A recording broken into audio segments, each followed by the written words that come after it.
Kumusta mga kasaliksik? Alam mo ba na mayroong mga misteryosong tao na kahit kilala pa ng napakadaming mga tao ay hindi pa rin talaga matukoy kung sino nga ba talaga sila?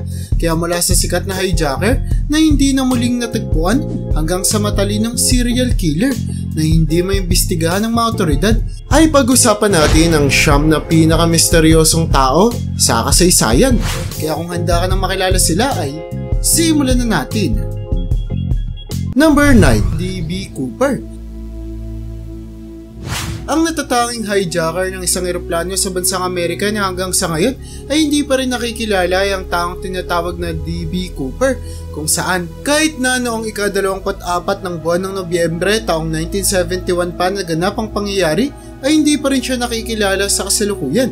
Ang ginawa ni D.B. Cooper ay matapos lumipad ang eroplanong kanyang sinasakyan ay pinaalam niya sa isang stewardess na may dala-dala siyang bomba at huwag itong magingay kung hindi ay papasabugin niya ang eroplano.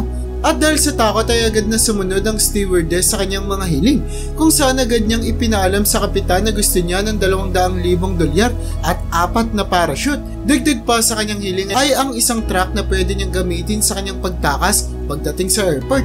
Sa hindi malamang dahilan ay tumalon mula sa eroplano si D.B. Cooper kasama ang kanyang nakulimbat na pera at parachute, kung saan matapos ang pangyayari ay hindi na siya mulipang natagpuan kahit na madami nang nagawang investigasyon para matukoy kung nasaan na nga ba siya.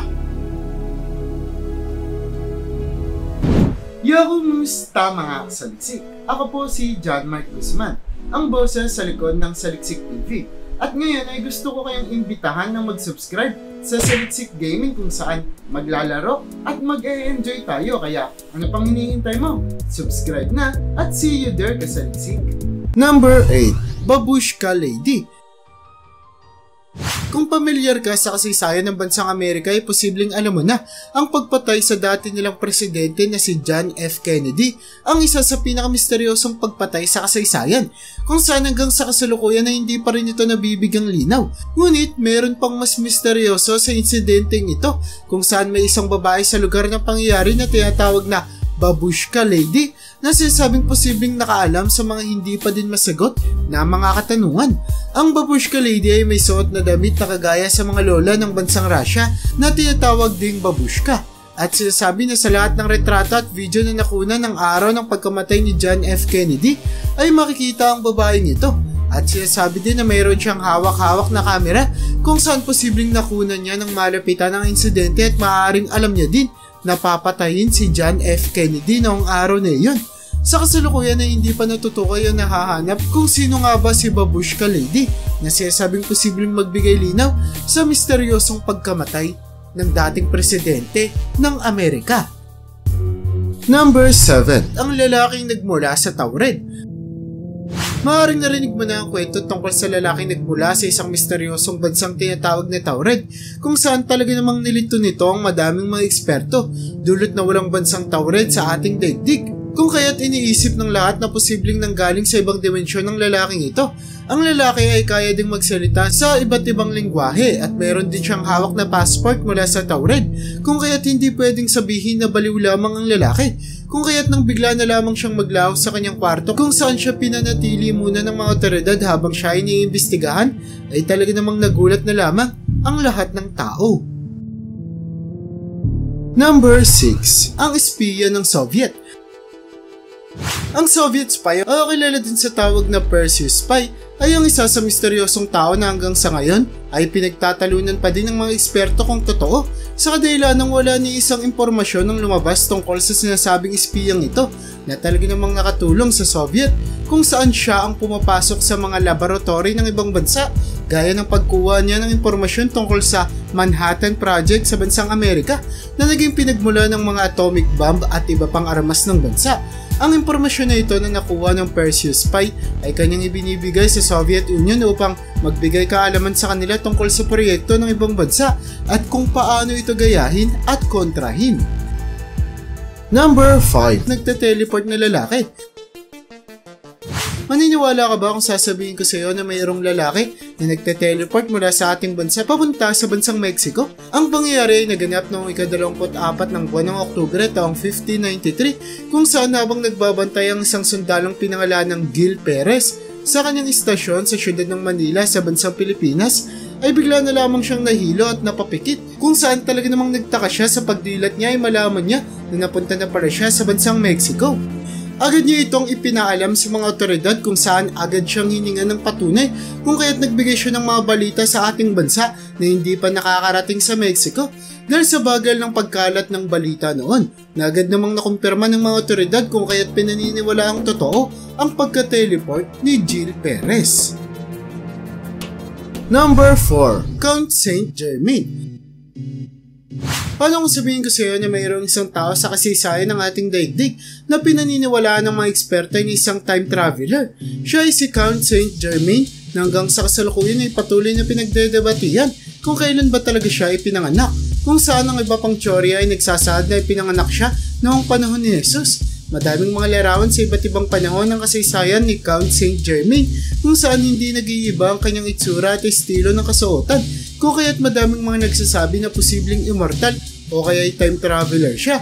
Dahil din sa pagiging isang tanyag na alchemist ni Count Saint Germain ay posible daw na nakahanap siya ng gamot para hindi tumanda, o kaya't posible na hanggang sa kasalukuyan ay buhay pa din siya.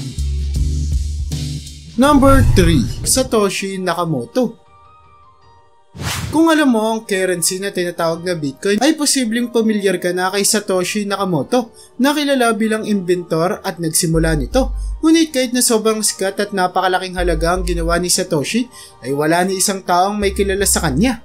Kung saan hindi pa din nakakasiguro ang lahat kung isang tao lamang si Satoshi o pangalan ng isang buong grupo. Dahil sa laki ng halaga na hawak-hawak ni Satoshi, ay hindi may tatanggi na mayroong mga taong gustong gawan siya ng masama, kung kaya talaga namang mas makakabuti sa kanyang kapakanan na magtago at hindi makilala ng publiko. Number 2. Tankman. Wala niya sigurong makatatalo pa sa lalaking ito sa labanan ng katapangan, kung saan kahit na nasa harap na siya ng maandar na tangkeng pandigmaan ay nanatili pa din siyang nakaharang dito at hindi umaalis. Ang nakakagulat na pangyayari ay naganap sa bansang China taong 1989, kung saan kahit napilit na umiiwas ang tangke sa pagkasagasa sa lalaki ay nagbabago pa din ang pwesto ang tao at talagang gustong harangan ng tangke upang hindi ito makadaan, kung kaya talagang makikita kung gaano na lamang katibay ang pagtutol ng lalaki sa digmaan, kung saan kahit pa ang sarili niyang buhay ay kaya niyang ialay para dito. Number 1. Zodiac Killer. Ang isa sa pinakakinatatakutan at misteryosong kriminal sa kasaysayan ng daigdig ay ang tinugurian na Zodiac Killer sa bansang Amerika, kung saan kahit na nagbigay na siya ng mga clues at hint kung sino siya ay hindi pa rin siya natutukoy at nahuhuli hanggang sa kasalukuyan. Ang Zodiac Killer ay naging serial killer noong dekada 60, kung saan naging biktima niya ang 37 na tao at tanging 2 lamang dito ang nakaligtas at nabuhay. Pero hindi lamang ang kanyang kakayanang pumatay ang dapat katakutan tungkol sa Zodiac Killer, dahil pati na rin ang kanyang katalinuhan, kung saan nagbibigay siya ng 4 na papel na naglalaman ng mga code na pwedeng imbestigahan at analisahin ng mga otoridad, kung saan pag natukoy nila ang impormasyon na nakapalaman dito ay matatagpuan at makikilala nila kung sino nga ba si Zodiac Killer. Saksamang palad ay 2 lamang sa 4 na secret code na ito ang nalutas ng mga investigador, kung saan ang pinakauna pang letra ay inabot ng 51 taon para matranslate, kung kaya't kahit matagal ng panahon na ganap ang pangyayari ay hindi pa rin natatapos ang misteryo tungkol sa Zodiac Killer. At yan ang bumubuo para sa listahan natin sa video na ito. Talaga namang napakadaming misteryosong tao sa ating daigdig, kung saan kahit na patuloy silang iniimbestigahan ng mga otoridad hanggang sa ngayon ay hindi pa rin sila natutukoy. Kaya para sa'yo, alin sa mga taong ito ang pinakagumulat sa'yo? I-comment mo naman yan sa baba, at hanggang dito na lang muna ang aking bahagi. Hanggang sa muli mga kasaliksik, maraming salamat sa panonood. See you in my next vid.